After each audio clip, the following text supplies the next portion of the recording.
सर्वेभ्यः नमो नमः। अहम मोनिका तालियान। आज की वीडियो में हम अपनी कक्षा 8 की रुचिरा पुस्तक के तृतीय पाठ का अभ्यास कार्य करेंगे। इसमें आपका प्रश्न संख्या 1 है।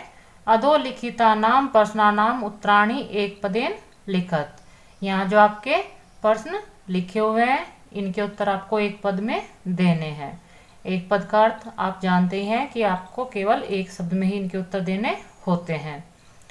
कुत्र डिजिटल इंडिया इतस्य चर्चा भवति। कुत्र माने कहाँ पर डिजिटल इंडिया की चर्चा हो रही है। कुत्र आपका स्थानवाचक पर्सनवाचक शब्द है, तो आप इसके स्थान पर स्थानवाचक जो आपका शब्द है संपूर्ण विश्व उसका प्रयोग करके इसका उत्तर देंगे संपूर्ण विश्व। केन सह मानवस्य आवश्यकता परिवर्तते। केन सह किसके साथ, मानवस्य मानव की आवश्यकता परिवर्तते आवश्यकताएं बदलती हैं। तो आप अपना पाठ बहुत अच्छे से पढ़ ही चुके हैं। यदि आपने अब तक अपना पाठ नहीं पढ़ा है तो आप एक बार उसको पढ़ लीजिए, क्योंकि मैंने आपका पाठ बहुत ही अच्छे से आपको एक एक शब्द के साथ समझाया है। उसके बाद आप अपने प्रश्नों का उत्तर बहुत ही आसानी से दे पाएंगे। तो इसका उत्तर है आपका केन सह किसके साथ साथ। तो समय के साथ साथ आपकी आवश्यकताओं की परिवर्तन होता है। तो केन के स्थान पर जब आप अपना उत्तर देंगे तो वह आपका एक पदेन में उत्तर होगा काल परिवर्तने। काल परिवर्तनेन भी आप लिख सकते हैं और समय परिवर्तनेन भी आप इसका उत्तर दे सकते हैं, क्योंकि काल का अर्थ होता है समय। आपने वस्तुनाम क्रिया समय केसाम अनिवार्यता न भविष्यति। आपने का अर्थ आप जानते हैं बाजार। वस्तु नाम क्रियते समय वस्तुओं को खरीदने के समय, केसाम किसकी, अनिवार्यता ना भविष्यति अनिवार्यता नहीं होगी। आपके भविष्य में आपके रुपयों की आवश्यकता नहीं होगी। तो आप इसका उत्तर देंगे रूप्यकाणाम। कस्मिन उद्योगे वृक्षाः उपयुज्यन्ते। कस्मिन किसमें, उद्योगे उद्योग में वृक्षाः उपयुज्यन्ते वृक्षों का उपयोग होता है। तो आपको इसका पता ही है कि वृक्षों का जो उपयोग होता है वह कागज बनाने में उपयोग होता है। तो इसका उत्तर होगा आपका कर्दन उद्योगे कि कागज के उद्योग में। अद्य सर्वाणि कार्याणि केन साधितानि भवन्ति। अद्य का अर्थ होता है आज, सर्वाणि कार्याणि सभी कार्य, केन किसके द्वारा, साधितानि भवन्ति सिद्ध होते हैं। तो आपका इसका उत्तर होगा संगणक केन कि कंप्यूटर के द्वारा। यहाँ पर आपका प्रश्न संख्या 2 है। अधोलिखितान प्रश्नानान पूर्ण वाक्येन उत्तरत। यह जो आपके नीचे प्रश्न दिए हुए हैं इनके आपको उत्तर जो है पूर्ण वाक्य में लिखने हैं। यहाँ पर इस बच्चे ने इनको भी एक वाक्य में लिखा हुआ है। यह आपको समझना है कि जो आपके प्रश्नवाचक शब्द होते हैं उनके स्थान पर आप अपने उत्तर का प्रयोग करते हैं, और जो आपके शेष शब्द होते हैं वह आप अपने उत्तर में इसी प्रकार लिख लेते हैं। मैंने आपको समझाने के लिए पूर्ण वाक्यन वाले प्रश्न अलग कॉपी पर लिखे हुए हैं। आप उसको देख लीजिए कि आपको अपने पूर्ण वाक्यन वाले उत्तर किस प्रकार देने हैं। यहाँ पर मैंने आपके पूर्ण वाक्यन वाले जो प्रश्न उत्तर हैं वह कर समझाए हुए हैं, क्योंकि बच्चे ने किताब में आपके पूर्ण वाक्यन के उत्तर भी एक पद में ही लिखे हुए थे, जो आपका तरीका गलत है। क्योंकि पूर्ण वाक्यन का कहने का अर्थ होता है कि आपको अपना उत्तर पूर्ण वाक्य में ही देना होता है। जो आप अपने एक पद में उत्तर देते हैं वह आपके एक पदेन वाले प्रश्न होते हैं। यहाँ पर आप समझ लीजिए, प्राचीन काले विद्या कथम ग्रहायते सम। प्राचीन समय में जो विद्या है वह किस प्रकार ग्रहण की जाती थी। तो अपना पाठ आपने पढ़ा हुआ है, आप जानते हैं कि प्राचीन काले विद्या श्रुति परंपरायाः ग्राह्यते सम, कि प्राचीन काल में जो विद्या थी वह सुनने की परंपरा से ग्रहण की जाती थी। नियम आपको पता ही है कि आपके प्रश्नवाचक जो शब्द है उसके स्थान पर आपका उत्तर आएगा। शेष जो आपके शब्द हैं वह आप अपने उत्तर में इसी प्रकार लिख लेते हैं।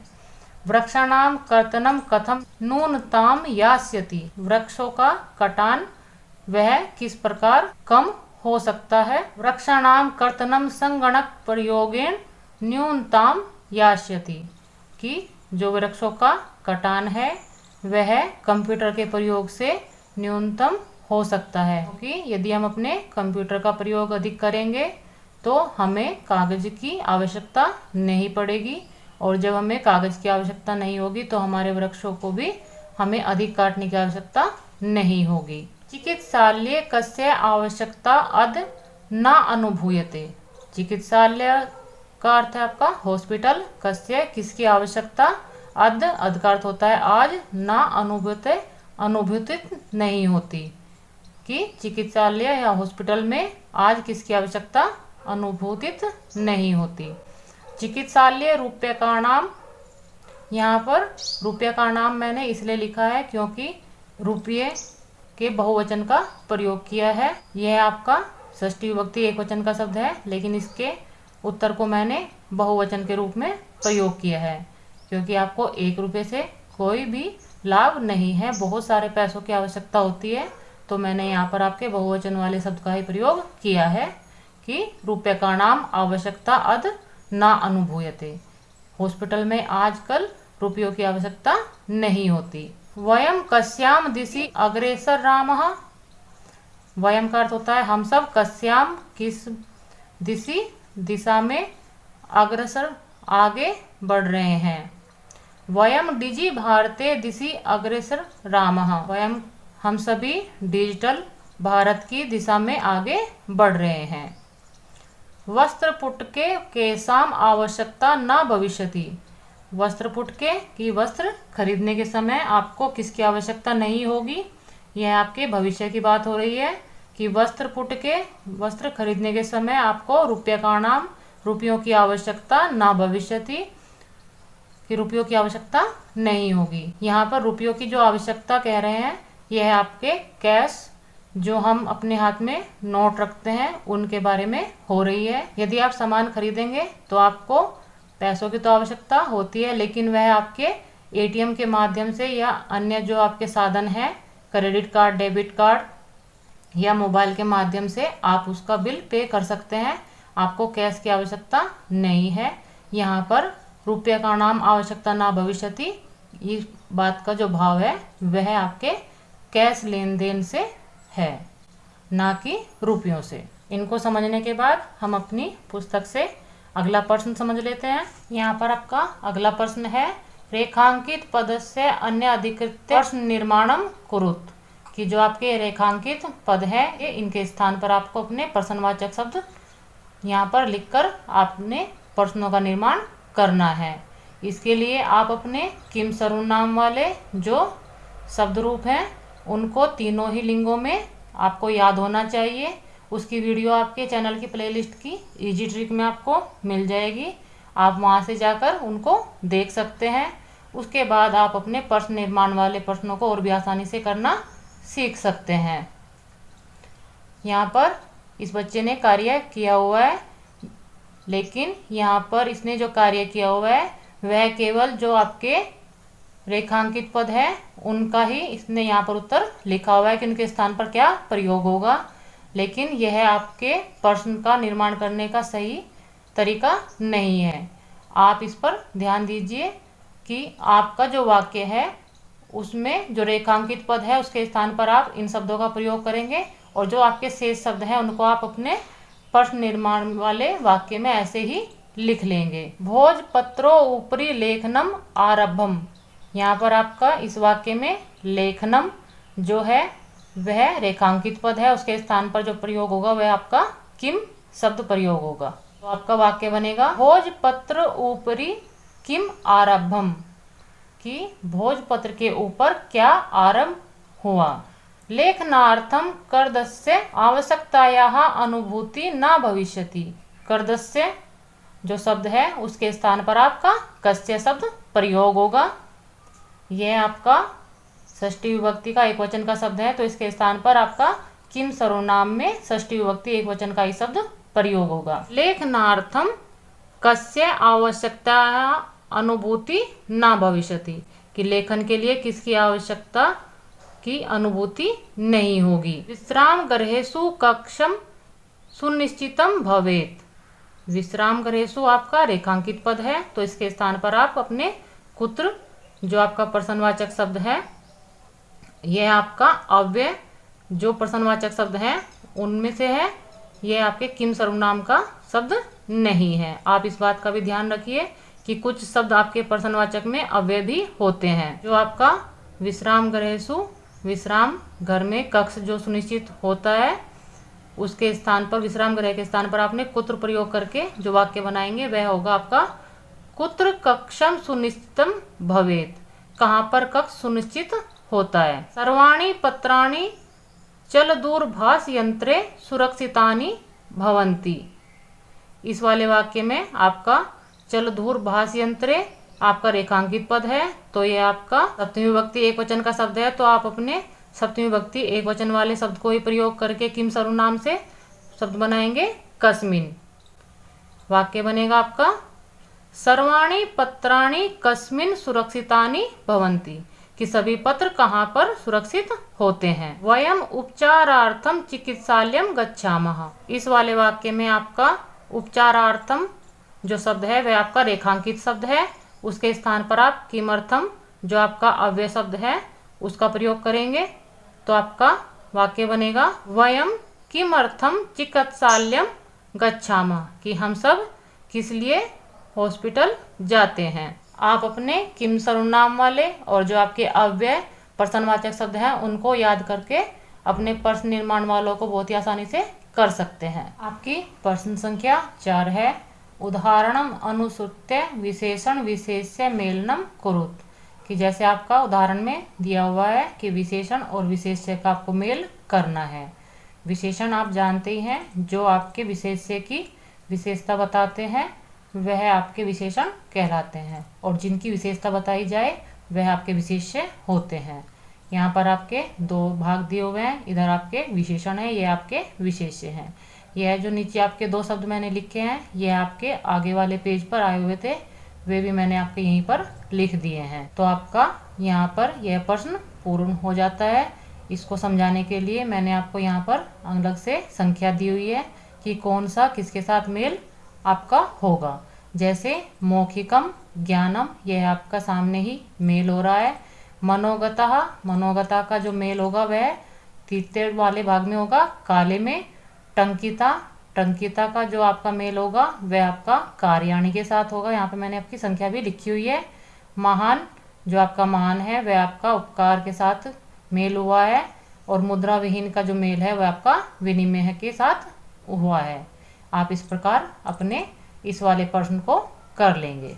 प्रश्न संख्या 5 है, अधोलिखित पदयोः संधि कृत्वा लिखत।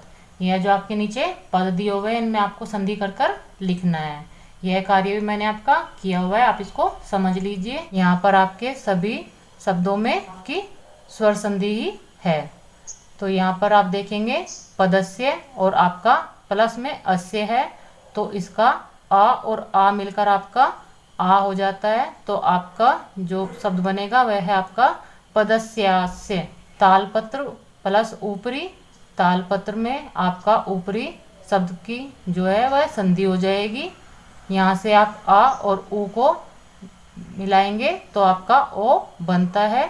तो यहाँ पर आपका हो जाएगा तालपत्रो ऊपरी। च अतिष्ठत, च अतिष्ठत में आपकी संधि होने के बाद शब्द बनेगा आपका चातिष्ठत। कर्दग प्लस उद्योगे, दोनों में संधि होने के बाद आपका जो शब्द बनेगा कर्द उद्योगे। क्रिय प्लस अर्थम, यह जो आपका शब्द बनेगा क्रियार्थम। इति प्लस अन्यो, यहाँ पर आपकी जो संधि होगी ई प्लस आ। इस वाले पद का अंतिम जो स्वर है वह आपका इकार ई है, और यहाँ पर आपका आ है। तो ई और आ का जब भी मेल होता है तो आपका या बन जाता है, और जिसमें आपका इकार आया हुआ था वह आपका हलंत्य हो जाता है। तो इसका आपका शब्द बनेगा इतो अन्यो। उपचारा प्लस अर्थम, तो इसका शब्द बनेगा आपका उपचारार्थक। इस प्रकार आप अपने इन शब्दों की संधि कर लीजिए। संस्कृत की व्याकरण की मैं आपकी अलग वीडियो बहुत ही जल्द आपके लिए लेके आऊंगी, आप उसको भी बहुत ध्यान से देखिए, तब आप अपनी संधियों को और भी अच्छे से करना सीख जाएंगे। प्रश्न संख्या 6 है, उदाहरणम अनुसार्य अधोलिखितेन पदेन लघु वाक्यम निर्माणम कुरुत। जैसे आपका उदाहरण में इन्होंने दिया हुआ है कि इन पदों को आप अपने वाक्य में प्रयोग करके छोटे छोटे वाक्य बनाइए। यह कार्य मैंने आपका किया हुआ है। यह शब्द आपके पाठ में भी आए हुए हैं। आप वहाँ से चाहे तो इन शब्दों के वाक्य चुनकर यहाँ पर लिख सकते हैं। मैंने आपके पाठ से ही कुछ मिलते जुलते वाक्य यहाँ पर बनाए हैं, लेकिन इन शब्दों का आपको वाक्य में प्रयोग करना आवश्यक है। तो यहाँ पर आपका वाक्य है, जैसे उदाहरण उन्होंने दिया है, जिज्ञासा मम वैसी वैज्ञानिका नाम विषय जिज्ञासा। इसी प्रकार मैंने आपका आवश्यकता शब्द का प्रयोग करके वाक्य बनाया है, अधुना रुपये का नाम आवश्यकता नास्ति, कि आजकल रुपयों की आवश्यकता नहीं है। सामग्री जो शब्द है उसका है, लिखिता सामग्री टंकतया सुरक्षिता आतिष्ठत। पर्यावरण सुरक्षा, पर्यावरण सुरक्षा का जो शब्द है वह मैंने प्रयोग किया है आपका यहाँ पर कि संगणकस्य पर्यावरण सुरक्षायाम अति महत्व अस्ति, कि कंप्यूटर का सब पर्यावरण सुरक्षा में बहुत अधिक महत्व है।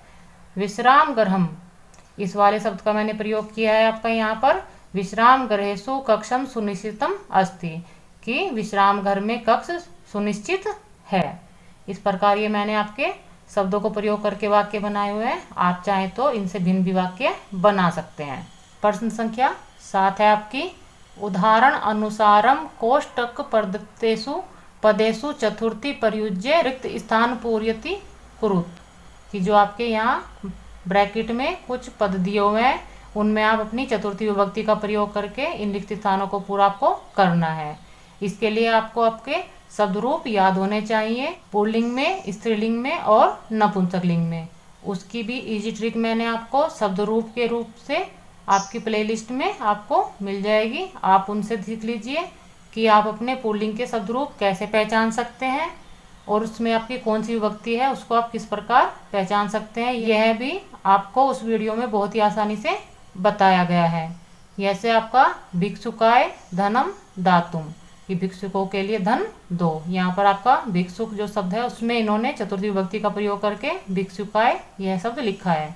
आपका शब्द है छात्र, तो इसमें चतुर्थी विभक्ति का भी प्रयोग करेंगे तो आपका शब्द बनेगा छात्राय। यहाँ पर आपका शब्द है निर्धन, निर्धन में हम चतुर्थी विभक्ति का प्रयोग करेंगे तो शब्द बनेगा निर्धनाय। लता आपका स्त्रीलिंग का शब्द है तो इसकी चतुर्थी विभक्ति होगी आपकी लतायई। वाक्य बनेगा आपका लतायई पठनम रोचते, लता को पढ़ना अच्छा लगता है। यहाँ पर लतायई में जो चतुर्थी विभक्ति हुई है वह आपका रुच धातु के योग में हुई है। यहाँ पर आपका शब्द लिखा है सुरेश, सुरेश में चतुर्थी विभक्ति प्रयोग होकर शब्द बनेगा आपका सुरेशाय। रमेशः सुरेशाय अलम, सामान्य रूप से अलम के योग में तृतीय विभक्ति का प्रयोग होता है, लेकिन उन्होंने ब्रैकेट में दिए हुए शब्दों में चतुर्थी विभक्ति का प्रयोग करने के लिए कहा था तो हमने उस वाले शब्द में सुरेशाय लिखा है। अध्यापकः, अध्यापक आपका ब्रैकेट में शब्द है तो इसमें आपकी चतुर्थी विभक्ति का प्रयोग होगा अध्यापकाय। नमा के योग में आपकी चतुर्थी विभक्ति का प्रयोग होता है तो अध्यापकाय नमः, कि अध्यापकों को नमस्कार है। यहाँ पर आपके पाठ का अभ्यास कार्य समाप्त हो जाता है। अब आपके पाठ में एक भाग दिया हुआ है योग्यता विस्तारः, कि आप अपनी योग्यता का विस्तार कैसे कर सकते हैं। वह होता है आपका ज्ञान वर्धन से। इस पाठ में आपकी कुछ अन्य भी जानकारी दी हुई है, आप उसको भी देख लीजिए। इंटरनेट ज्ञान का महत्वपूर्ण स्रोत है, कि इंटरनेट जो है वह ज्ञान का महत्वपूर्ण स्रोत है।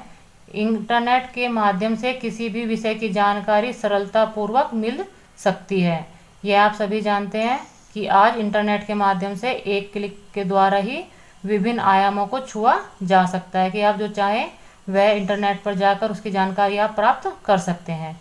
यह ज्ञान का सागर है। इसमें एक बैक्टीरिया जैसे सूक्ष्म जीवाणु से लेकर ब्लैक होल तक, राजनीति से लेकर व्यापार तक, अंतर्राष्ट्रीय संबंधों से लेकर वैज्ञानिक चरम उत्कर्ष तक की सूचना प्राप्त हो जाती है। जैसे इन्होंने कहा है कि इंटरनेट पे आपको सभी प्रकार की जानकारी एक क्लिक के द्वारा ही मिल जाती है। उसमें आपके चाहे छोटे से छोटी जानकारी हो या बड़े से बड़ी, राजनीति की जानकारी हो या व्यापार की, या फिर आपके अंतर्राष्ट्रीय संबंधों के बातें हो, या फिर आपके वैज्ञानिक की।